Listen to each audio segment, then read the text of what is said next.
Hi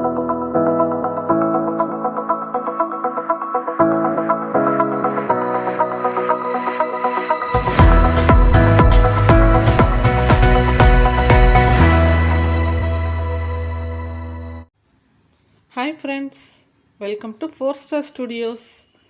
வாங்க இன்றைக்கி இந்த வீடியோவில் சட்டுன்னு செய்யக்கூடிய ஒரு சூப்பரான ஸ்வீட் ரெசிபி பார்க்கலாம். 2 பொருளில் இந்த ஸ்வீட் ரெசிபி நீங்கள் உடனடியாக செஞ்சிடலாங்க. ரொம்பவே சூப்பரான ஒரு கடலை மிட்டாய் ரெசிபி. கடலை மிட்டாய் உங்களுக்கு தெரியும், எப்போவுமே உங்களுக்கு வெல்லம் அப்புறம் நிலக்கடலை 2 பொருள் இருந்தால் போதும், ஈஸியாக இந்த ரெசிபி செஞ்சிடலாம்.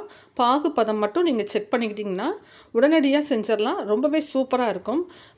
1 மாதத்துக்கு மேலே இது கெட்டு போகாது. நீங்கள் கொஞ்சம் அதிகமாக செஞ்சு ஸ்டோர் பண்ணி வச்சுக்கலாம். குழந்தைங்களுக்கு நீங்கள் ஒரு ஸ்வீட்டாக, அதே சமயம் ரொம்ப ஹெல்த்தியான ஒரு ஸ்நாக் கொடுக்கணும்னு நினச்சிங்கன்னா ஈவினிங் டைமில் இந்த ரெசிபி ரொம்பவே ஒரு சூப்பரான ஸ்நாக்ஸாக இருக்கும். ட்ரை பண்ணி பாருங்கள். இந்த வீடியோவில் நான் உங்களுக்கு கிளியராக சொல்லியிருக்கேன். பாகு பதம் மட்டும் கொஞ்சம் செக் பண்ணிக்கோங்க. ரொம்ப பர்ஃபெக்டாக கடையில் வாங்குற மாதிரியே நம்மளும் செய்யலாம்.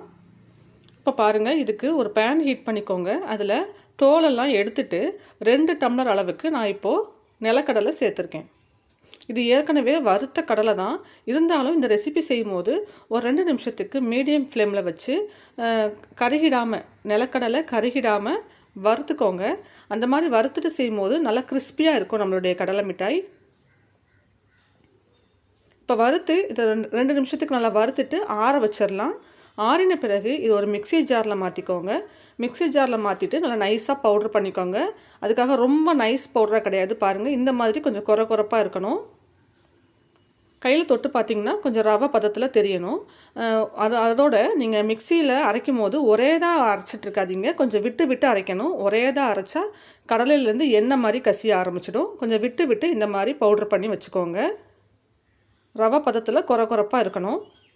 இப்போது வெள்ளை பாகு ரெடி பண்ணிக்கலாம். நம்ம 2 டம்ளர் நிலக்கடலை எடுத்துருக்கோம். 1 டம்ளர் நிலக்கடலைக்கு 3/4 டம்ளர் வெல்லம் எடுத்துக்கோங்க. நம்ம 2 டம்ளர் எடுத்துருக்கிறதுனால நான் இன்றைக்கி 1.5 டம்ளர் வெல்லம் எடுத்திருக்கேன். வெல்லம் எடுத்துகிட்டு அதில் நனைகிற அளவுக்கு மட்டும் தண்ணி சேர்த்துக்கிட்டால் போதும். ஒரு 1/2 டம்ளர், அதிகபட்சம் ஒரு 1/2 டம்ளர் மட்டும் சேர்த்துக்கோங்க. அந்த வெல்லம் நனைஞ்சால் போதும், அதிகமாக தண்ணி சேர்த்துட வேண்டாம். வெல்லம் சேர்த்து நல்லா கரைச்சிக்கலாம். முதல்ல கரைச்சி நம்ம இதை வடிகட்டிக்க போகிறோம். இதில் மண் தூசி ஏதாவது இருக்கும், அதனால் நம்ம வடிகட்டிக்கலாம் ஃபஸ்ட்டு. இப்போ பாருங்கள், வெல்லம் நல்லா கரைஞ்சி வந்துடுச்சு.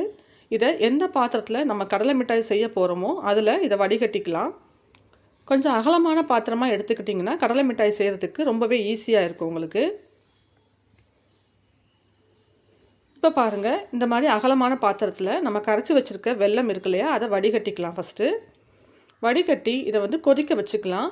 வெள்ளை பாகு நமக்கு கரெக்டாக வந்துருச்சுன்னா இந்த கடலை மிட்டாய் ரொம்பவே ஈஸியாக செஞ்சிடலாங்க. பாகும் ரொம்பவே ஒன்றும் கஷ்டம் கிடையாது. கரெக்டாக நீங்கள் செக் பண்ணிடலாம். அது எப்படிங்கிறத நான் உங்களுக்கு சொல்கிறேன். இப்போ பாருங்கள், கொதிக்க ஸ்டார்ட் ஆகுது. நம்ம கரைச்ச வெல்லத்தை திரும்ப இப்போ கொதிக்க வைக்கிறோம். அப்பப்போ இடையில இது மாதிரி கலந்து விடுங்க. வெல்லம் நல்லா கொதித்து திக்காகி வரணும். மீடியம் ஃப்ளேம்லேயே கொதிக்க விடுங்க. இப்போ பாகு ரெடி ஆகிறதுக்குள்ளே ஒரு பிளேட் எடுத்துகிட்டு அதில் ஒரு 1/2 டீஸ்பூன் நெய் சேர்த்து நல்லா அப்ளை பண்ணி விட்டுக்கோங்க அந்த பிளேட் ஃபுல்லாக. கடலை மிட்டாய் ரெடி ஆனவுடனே கொஞ்சம் கூட லேட் பண்ணாமல் உடனடியாக இந்த பிளேட்டுக்கு நம்ம அதை மாற்றிடணும். அதனால் இந்த மாதிரி பிளேட் முதல்ல ரெடி பண்ணி வச்சுக்கோங்க. இப்போ பாருங்கள், பாகு கொதிச்சிட்ருக்கு, நல்லா திக்காக வரணும்.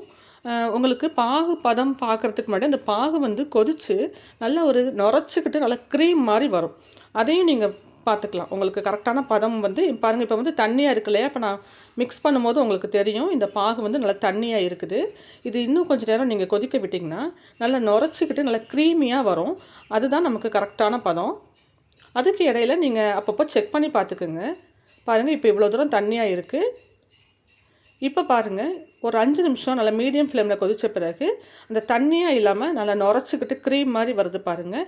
இந்த மாதிரி வந்த பிறகு நீங்கள் ஒரு தடவை பாகு பதம் செக் பண்ணி பாருங்கள். செக் பண்ணி பார்க்குறதுக்கு ஒரு கிண்ணத்தில் தண்ணி எடுத்துக்கோங்க. தண்ணி எடுத்துகிட்டு இந்த பாகுலேருந்து கொஞ்சம் எடுத்து இப்படி விட்டு பாருங்கள். இப்போ தண்ணியில் விட்ட இந்த பாகு உங்களுக்கு கையில் இப்படி எடுக்க வரணும்.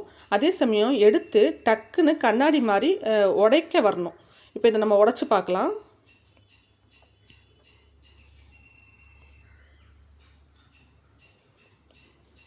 பாருங்கள், ஆனால் இது கொஞ்சம் ஜவ்வு மாதிரி இருக்குது பாருங்கள், உடைக்க வரணும். நீங்கள் இப்படி உடச்சிங்கன்னா டக்கு டக்குன்னு கண்ணாடி மாதிரி உடைக்க வரணும். இது கொஞ்சம் ஜவ்வு மாதிரி இருக்குது. அதனால் இன்னும் 1 நிமிஷம் மட்டும் நம்ம இதை வச்சு இது மாதிரி கலந்து விட்டுக்கலாம். இன்னும் 1 நிமிஷம் கழித்து திரும்ப ஒரு தடவை செக் பண்ணி பாருங்கள். இப்போ தண்ணியில் வேறு பாத்திரத்தில் தண்ணி எடுத்துருக்கேன். தண்ணி எடுத்துகிட்டு பாகை வந்து தண்ணியில் விட்டு செக் பண்ணி பார்த்துக்கலாம். பாகு நல்லா ஆறின பிறகு பாருங்கள், அடுப்பை சிம்மில் வச்சுக்கோங்க. பாகு வந்து அடுத்தடுத்த ஸ்டேஜுக்கு போயிட்டே இருக்கும். அதனால் நல்லா சிம்மில் வச்சுட்டு செக் பண்ணுங்கள். இப்போ பாருங்கள், நம்ம தண்ணியில் விட்ட அந்த பாகு ஜவ்வு மாதிரி இழுபடாமல் கண்ணாடி மாதிரி டக்குன்னு இப்படி பீஸ் பீஸாக உடையுது பாருங்கள். இந்த மாதிரி உங்களுக்கு உடைக்க வரணும். இதுதான் கரெக்டான பதம். இந்த டைமில் நம்ம அந்த பாகு ரெடி ஆயிடுச்சு. இப்போது நம்ம அரைச்சி வச்சுருக்க கடலையே சேர்த்துக்கலாம். எல்லாத்தையும் ஒரே தடவையிலேயே சேர்த்துக்கோங்க. சேர்த்துட்டு நல்லா இந்த பாகில் அந்த கடலை வந்து அரைச்சி போட்டிருக்கோம் இல்லையா, அது நல்லா மிக்ஸ் ஆகிற மாதிரி நல்லா மிக்ஸ் பண்ணி விடணும். முதல்ல நீங்கள் கலந்து விடும்போது இந்த பாகு கம்மியாக இருக்கிற மாதிரியும் கடலை அந்த அரைச்சி போட்டிருக்க அந்த கடலை பொடி வந்து ஜாஸ்தியாக இருக்க மாதிரியும் தெரியும். அதாவது பாகு பத்தாத மாதிரி தெரியும். ஆனால் நீங்கள் தொடர்ந்து மிக்ஸ் பண்ணி விடுங்க. நம்ம இன்னும் ஸ்டவ்வை ஆஃப் பண்ணல, சிம்மில் தான் வச்சுருக்கோம். தொடர்ந்து இந்த மாதிரி கலந்து விடுங்க. நான் உங்களுக்கு இதை கட் பண்ணல, அந்த பாகில் நம்ம கடலை பொடியை சேர்த்ததுலேருந்து எடுக்கிற வரைக்கும் நான் உங்களுக்கு கட் பண்ணல, அப்படியே தான் காட்டியிருக்கேன். அவ்வளோதான் டைம் ஆகும். இது நல்லா ஒன்றா சேர்ந்து கலந்துட்டா போதும். அப்படியே கையோடு எடுத்து நீங்கள் நெய் தடவி வச்சுருக்கிற பிளேட்டுக்கு நம்ம மாற்றிடணும். இப்போ பாருங்கள், கலந்து விடும்போது உங்களுக்கு பாகு வந்து கரெக்டாக வந்துடும். நல்லா எல்லாம் ஒன்றா சேர்ந்து அந்த பாத்திரத்துலேயே ஒட்டாமல் கரண்டியோடு சுற்றி வருது பாருங்கள். அவ்வளோதான். இதுக்கு மேலே இதை வந்து நம்ம பாத்திரத்தில் வச்சு கிண்டிக்கிட்டே இருக்கவும் கூடாது.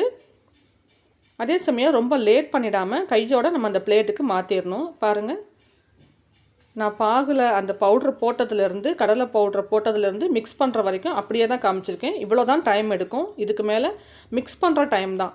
அதுக்கு மேலே நீங்கள் வச்சு கிண்டிக்கிட்டே இருந்தீங்கன்னா ரொம்ப உதிர்ந்து போயிடும். இப்போ பாருங்கள், நல்லா ரெடி ஆயிடுச்சு. இதை நம்ம ரெடி பண்ணி வச்சுருக்கிற அந்த பிளேட்டுக்கு கையோடு மாற்றிக்கலாம். நல்லா சூடாக இருக்கும், கையில் தொட்டுடாதீங்க. ஒரு நெய் தடவின ஸ்பூனால் இதை அப்படியே வந்து நீங்கள் ஸ்ப்ரெட் பண்ணி விடுங்க. அந்த பிளேட் ஃபுல்லாகவே ஸ்ப்ரெட் பண்ணி விடுங்க. எவ்வளோ தூரம் முடியுமோ அவ்வளோ தூரத்துக்கு நல்லா மெல்லிஸாக ஸ்ப்ரெட் பண்ணி விடுங்க. அப்போ நம்மளுடைய கடலை மிட்டாய் நல்லா கிறிஸ்பியாக கிடைக்கும். ஒரு நெய் தடவின ஸ்பூனில் எடுத்து இது மாதிரி ஸ்ப்ரெட் பண்ணி விட்டிங்கனாக்கா உங்களுக்கு ஈஸியாக ஸ்ப்ரெட் பண்ண வரும். நல்லா ஈவனாக ஸ்ப்ரெட் பண்ணி விடுங்க. நல்லா கொதிக்க கொதிக்க சூடாக இருக்கும் போதே இதெல்லாம் நம்ம செஞ்சிடணும், இல்லைனா அப்படியே இது செட் ஆகிடும். பாருங்கள், நல்லா இழுத்து இழுத்து நல்லா அந்த பிளேட் ஃபுல்லாக ஸ்ப்ரெட் பண்ணிக்கலாம். நல்லா எல்லா இடத்துலையும் ஒரே மாதிரியான அதாவது ஒரே மாதிரியான கனம், ஒரே மாதிரியான அளவில் இருக்கிற மாதிரி ஸ்ப்ரெட் பண்ணிக்கோங்க. சூடாக இருக்கும் போதே கட்டாயம் இந்த மாதிரி செஞ்சிடணும், இல்லைனா அப்படியே இது ஆறி செட் ஆகிடும்.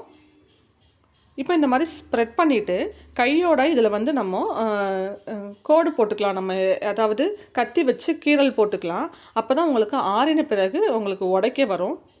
ஆறின பிறகு இது கட் பண்ண வராது. அதனால் இந்த மாதிரி சூடாக இருக்கும் போதே நல்லா சாஃப்டாக இருக்கும். சூடாக இருக்கும் போது அந்த டைம்லேயே நீங்கள் கத்தி வச்சு இந்த மாதிரி கோடு போட்டு விட்டுடுங்க. இதில் உங்களுக்கு எந்த ஷேப்பில் வேணுமோ அந்த ஷேப்பில் இந்த மாதிரி கட்டிங்ஸ் போட்டு விட்டுடுங்க.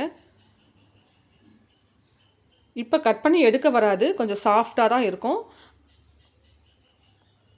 கோடு மட்டும் போட்டு வச்சிட்டோன்னா ஆறின பிறகு அந்த கோடு போட்டிருக்க இடத்துல நமக்கு நீட்டாக நல்லா டக்கு டக்குன்னு உடைக்க வரும். அதுக்காக தான்.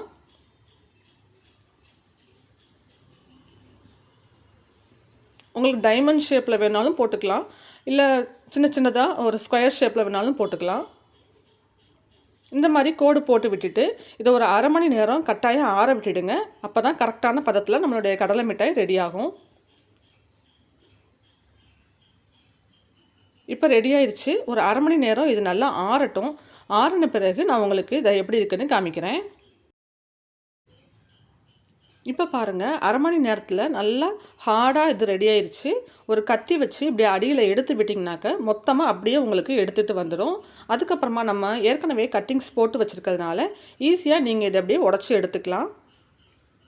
கடலை மிட்டாய் வந்து ரொம்பவே ஈஸி தாங்க. கரெக்டாக அந்த பாகு பதம் மட்டும் நீங்கள் செக் பண்ணிக்கோங்க. கண்ணாடி மாதிரி டக்கு டக்குன்னு உடைக்கிற பதம் வரணும். அது மட்டும் நீங்கள் செக் பண்ணிக்கிட்டிங்கன்னா ஈஸியாக செஞ்சிடலாம். ரொம்பவே ஒரு ஹெல்த்தியான ஸ்நாக்ஸு. குழந்தைங்களுக்கு கொடுக்கறதுக்கு நீங்கள் மொத்தமாக செஞ்சு கூட ஸ்டோர் பண்ணி வச்சுக்கலாம்.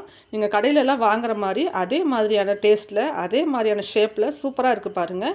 நீங்கள் இதே மாதிரி ட்ரை பண்ணி பாருங்கள். உங்களுக்கும் ஒரு சூப்பராகவே வரும். பாருங்கள், பார்க்கவே எவ்வளோ நல்லா இருக்குது அப்படின்ட்டு. நான் உங்களுக்கு உடச்சி காமிக்கிறேன் பாருங்கள், எவ்வளோ கிறிஸ்பியாக இருக்குது பாருங்கள். நல்லா கிறிஸ்பியாக இருக்கும், நல்லா டேஸ்டியாக இருக்கும். ரொம்பவே ஒரு ஹெல்த்தியான ரெசிபியும் கூட. ட்ரை பண்ணி பாருங்கள். இந்த வீடியோ உங்களுக்கு யூஸ்ஃபுல்லாக இருந்தால் இந்த வீடியோவை லைக் பண்ணுங்கள். உங்கள் ஃப்ரெண்ட்ஸ் அண்ட் ஃபேமிலி மெம்பர்ஸ் கூட இந்த வீடியோவை ஷேர் பண்ணிக்கோங்க. நம்ம சேனல் 4 Star Studiosஸை சப்ஸ்கிரைப் பண்ணி வச்சுக்கோங்க. தேங்க்ஸ் ஃபார் வாட்சிங்.